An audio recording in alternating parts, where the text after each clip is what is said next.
Today is the 29th of June 2011, and I am James Corbett of CorbettReport.com, and today I'm talking to Andrew Gavin Marshall, a research associate of the Center for Research on Globalization at globalresearch.ca. Andrew Marshall, it is a pleasure to have you back on the program today. Thank you for joining us. Thanks for having me. Well, Andrew, today I wanted to talk about some of the research that I know that you've done, as you've done some extensive research on the ways that the robber barons of the 19th century set up the tax-free foundations through which they were able to use their wealth and direct it towards shaping society in the name of philanthropy. So perhaps you could talk about who are some of the people who set up these foundations, where did their money come from, and how and why did they choose to use their wealth in this manner? Sure. Well, these were the industrialists and bankers known as the robber barons in the 19th century. So you had J.P. Morgan, Andrew Carnegie, John D. Rockefeller, these types of names would come up, and these were the major industrialists that made their vast fortunes amounting to even the billions in the early 1900s. Which really says where the family wealth is today. But essentially, the 19th century was a century of enormous class struggle in the United States. You had massive labor unrest throughout the entire 19th century, and these robber barons very overtly pillaged the country and exploited labor and crushed unions and oppressed any sort of resistance. So you had a very radicalized labor movement, which was at times very Marxist, very anarchist, very socialist. And then you had these major industrialists who were very unapologetic about exploiting the labor and buying politicians and politics, specifically following the Civil War. Now, at the same time, you had these robber barons were also challenging an older elite, the sort of landed aristocracy. So they set up the major universities to challenge the old universities, which were designed to produce sort of gentlemen, religious studies, these types of aspects. So they established universities. John D. Rockefeller founded University of Chicago. Vanderbilt University, of course, is named after the Vanderbilts, also robber barons. Cornell, Brown, these types of schools emerged to implement social sciences, to create a new elite capable of managing their type of society. Now, in the early 20th century, they decided to create these philanthropic foundations. Now, Andrew Carnegie was the first one to do this in 1911 with the Carnegie Corporation. John D. Rockefeller founded the Rockefeller Foundation in 1913. And later on, of course, you had the Ford Foundation. But these foundations were essentially created as engines of social engineering. And their main focus initially, the Rockefeller Foundation was created in the midst of a huge scandal for the Rockefellers. There was a mining strike in Colorado, and the Rockefellers paid the National Guard to go in and crush it, and this was referred to as the Ludlow Massacre, in which several women and even children were killed. This created a huge, essentially public relations fiasco for the Rockefellers. So the Rockefeller Foundation emerged at this time to sort of counteract that on the part of the foundation, while the company, the Rockefeller Standard Oil mining interests, they countered it with the emergence of public relations. The Rockefeller Foundation itself countered it with the construction of ideology. Now, this is where the foundations really come into play. Their purpose is essentially to create consent to the hegemony of the ruling class, whether it's an empire like America or whether it's an oligarchy like the Rockefellers, Morgans, etc., or both. The aim is to create consent to the hegemonic powers. In one way that hegemony is ordered is through coercion. This is the obvious mechanism of the state, police, military, etc. However, consent is a little more insidious and creates a more lasting power structure. In this sense, these foundations were created to engineer ideology, both on the part of elites and on the part of academics and the rest of society, but they also steer social movements. So a lot of what they've been doing since their beginning is to control social movements and to steer them in directions that are safe for elites. The foundations initially were very much involved in eugenics and promoting this as an elite ideology. They further strengthened and organized elite ideology through the creation of think tanks. The Rockefeller Foundation and Carnegie Corporation were central in the creation of the Council on Foreign Relations, the Foreign Policy Association, the Brookings Institution, the Carnegie Endowment for International Peace, the Bilderberg Group, and the Trilateral Commission, just to name a few of the big ones. These think tanks bring together elites from all realms of society, organize them to create a consensus among elites in terms of policy issues. They also form the sort of globalist or international ideas that have sprouted out from these types of think tanks.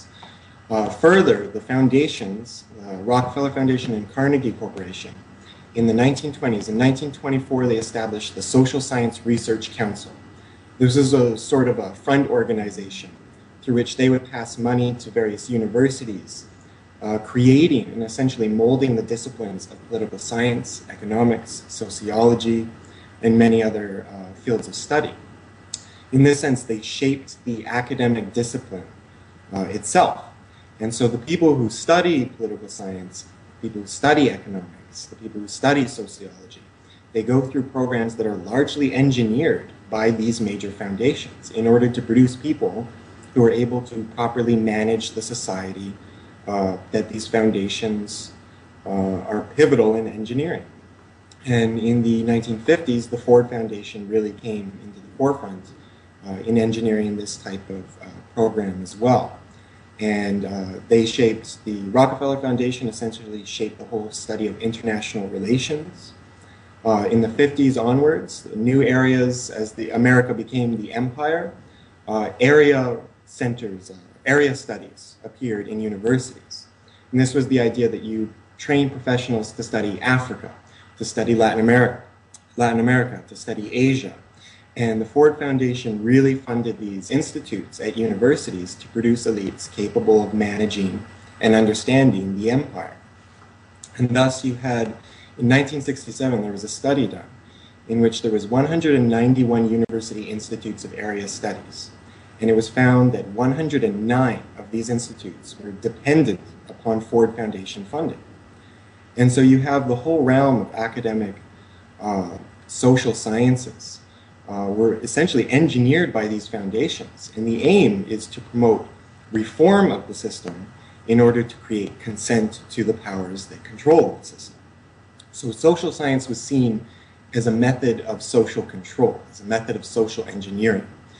And it's the idea of the professionalization of political science, of sociology, so that academics come to see themselves not as leaders of progressive or radical change movements, but as professionals, as experts in their field, as promoting certain reforms to the system, but ultimately as a part of the system. In specifically political science, they are in service to power, not challenging power. And that's sort of what the shaping of the social sciences has resulted in for these major foundations. But defendants of these foundations might argue that the foundations themselves publish all of their activities. They are quite open about where their funds are going. There's nothing secretive or about that. It's quite a transparent process. So how could this be used in any sort of nefarious way if it's all out in the open and available to public scrutiny? Well, the main issue there is that nobody scrutinizes it. It's not discussed in the academic world. And I study political science. I study these issues in school, or these subjects in school. And foundations simply are not in any curriculum. They shape the curriculum, but they're not studied in it. And that is the real problem here. The media will not discuss the foundations. And the alternative media often doesn't discuss the foundations because the foundations often fund the alternative media. There's very little criticism about these major foundations precisely because their purpose is to channel criticism into safe areas. McGeorge Bundy was the president of the Rockefeller Foundation for a great number of years in the 60s. He had this excellent quote where he said, "Everything the Ford Foundation does is to make the world safe for capitalism." Now, that's the essential aim of these foundations. If you wonder why there's no reasonable criticism, or at least there's not a lot of criticism about these organizations, it's because their purpose is to prevent criticism of the system. It's to take critics who they deem reasonable or fundable and have steer social movements, steer critical movements, movements opting for social change, opting for social justice, these types of things, and they steer them in safe directions. One incredible example of this was actually with the civil rights movement. Now, at the time of the civil rights movement, you need not look further than Martin Luther King, his speech Beyond Vietnam in 1967, to see that the civil rights movement was generally, this is not exclusively, but generally anti-capitalist, anti-empire, obviously anti-racism. These were radical organizations, radical individuals leading them. The idea of black power came up. It was very threatening to the established powers that be. And of course, the foundations are run by these established powers. You go to the board of any major foundation, whether historically or presently, you see the top foreign policy strategists, bankers, corporate executives, leaders of universities. These people are well connected. They're not just philanthropists there for benevolent means. They're there to create consent to the system which they effectively run. Now, the civil rights movement, what they did was they turned black power into black capitalism. So by funding all these organizations, because they have huge financial resources. So by funding civil rights groups, civil rights organizations, they can effectively channel money into specific areas. For example, the Ford Foundation created the NAACP Legal Defense Fund. Now, this was to help pursue civil rights through legal means. So using the system, legalistic measures. They felt that it was more of a reform-oriented organization. The NAACP, actually, its origins are with Rockefeller money. So by the Rockefeller Foundation, the Ford Foundation, and the Carnegie Corporation essentially steered money into these more legalistic entities, like the NAACP, promoting these organizations over more radical organizations promoting systemic change or revolutionary change. Therefore, the causes with a lot of money got a lot more input, got a lot more, had a much greater effect on the change that took place, and it became a very legalistic change.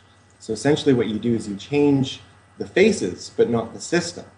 So if you look, if you review Martin Luther King's speech Beyond Vietnam, everything he talked about in there is still relevant today. All that's changed is that now you can have a black president doing all the same thing.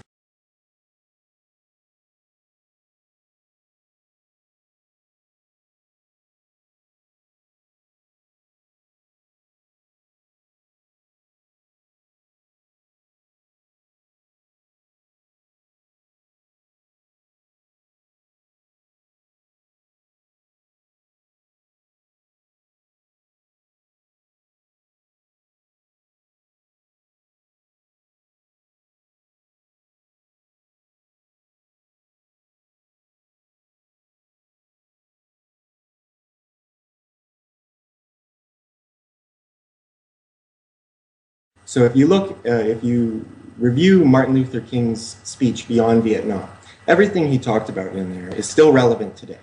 All that's changed is that now you can have a black president doing all the same things. So the same system was actually pursued in apartheid South Africa, where the foundations were also pivotal in not only creating the apartheid system, such as the Rockefeller Foundation helped in that establishment, but in changing it. So that in the 70s, in 1978 actually, the major foundations held study groups in the United States on changing policy in South Africa. And they saw the radical ANC, very socialist, reformist, radical, almost revolutionary, well, it was revolutionary, agenda that they had. And so they saw this change coming, and South Africa is simply too important for imperial interests. It always has been, it always will be. So it's unacceptable to have a revolutionary movement, liberation struggle come up. So what they did was that they supported, again, the more legally oriented measures. They created NGOs, non-governmental organizations, and the foundations and the NGOs even ended up writing the Constitution. And all the radical revolutionary changes that were in the original documents of the ANC were gone from the Constitution. And while political apartheid changed, social apartheid remains. The only difference is that you have black faces in government and black faces on the boards of mining companies. And these were the people who were often foundation funded, NGO leaders. So this is a way of engineering consent. So you change the image, slight reforms, but the system must remain the same.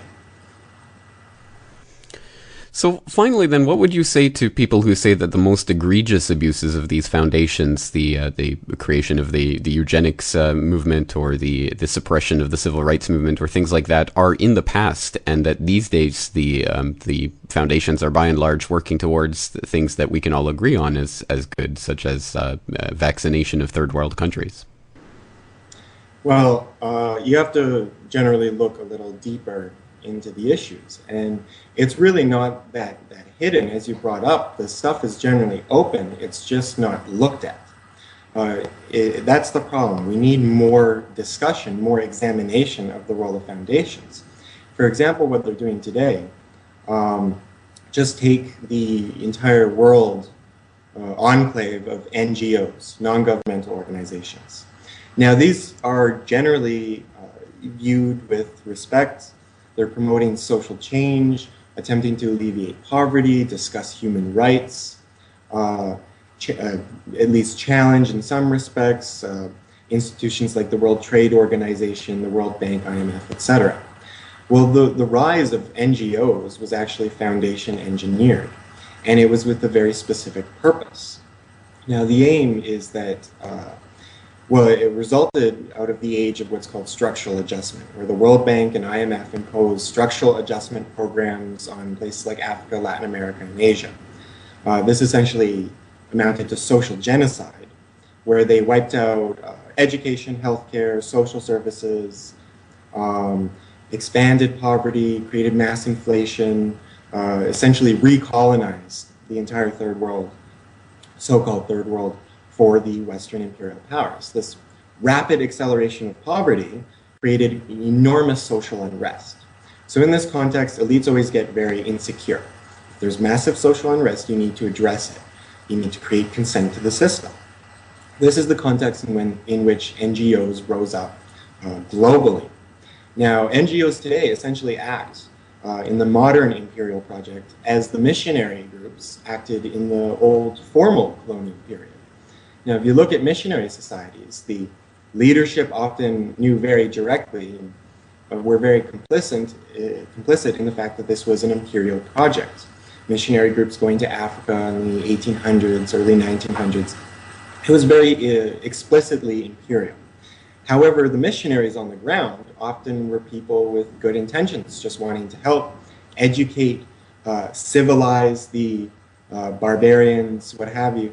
I mean, the aim essentially on their part, on the individual lower level missionaries, was that they had good intentions. But the effect was that while slightly addressing issues of education, alleviating poverty, these types of issues, they were undermining the local indigenous cultures, religions, heritages, language, history, society itself.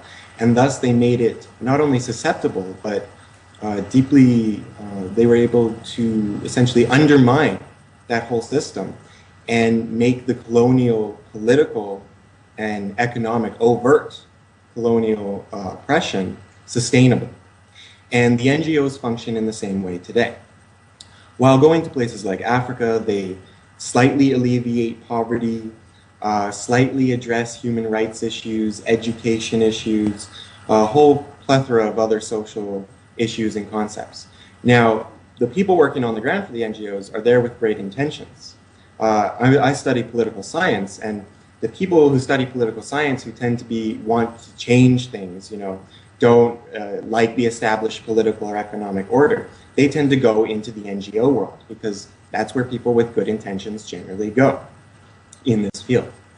And so the people have good intentions, but the leadership and the actual global social role of the foundations is that ultimately they undermine local indigenous movements for liberation because, again, they promote ideology, this sort of Western imperial ideology that we know best and we can help Africans come to terms with what it really means to have good government.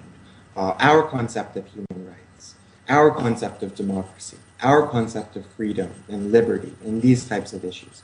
So we promote, again, Western ideology upon African society, slightly alleviating poverty, slightly addressing social issues, filling the void that the state used to fill in these countries, but that the World Bank and IMF forced them to eliminate. So the NGOs come in and slightly alleviate these issues. However, they ultimately undermine indigenous resistance and radical or revolutionary change because they essentially make people complacent to the system. In that sense, they produce consent, which is the ultimate aim, again, of the foundations. And so they are essentially modern missionaries. And even the anti-globalization movement, as it's referred to, is organized, say, for example, at the World Social Forum, which started in 2001. This is a huge meeting of NGOs, NGO leaders, etc. It's Ford Foundation funded, along with several other foundations. But the Ford Foundation essentially founded the World Social Forum. And it brings together all these NGOs, purportedly under the guise of an anti-globalization movement. But what happens is that with huge infusions of cash and organization from the foundations, NGOs become professionalized. So suddenly people who were once activists out on the street picketing with gas masks in case the police became oppressive, suddenly they're salaried employees attending major international meetings with the World Trade Organization, with the World Bank, hobnobbing with elites. Their salaries increases, they go to the think tanks, they go to the big meetings. Suddenly the system they were once against is now supporting them and has not only professionalized them, but given them status, prestige, and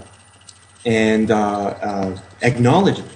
And for people who are often oppressed by society, who criticize and have been pushed down by the powers that be, this is a very intoxicating change for them. And so the system that they were once against is now supporting them. So for them, the idea of a radical revolutionary or systemic change is no longer on the agenda.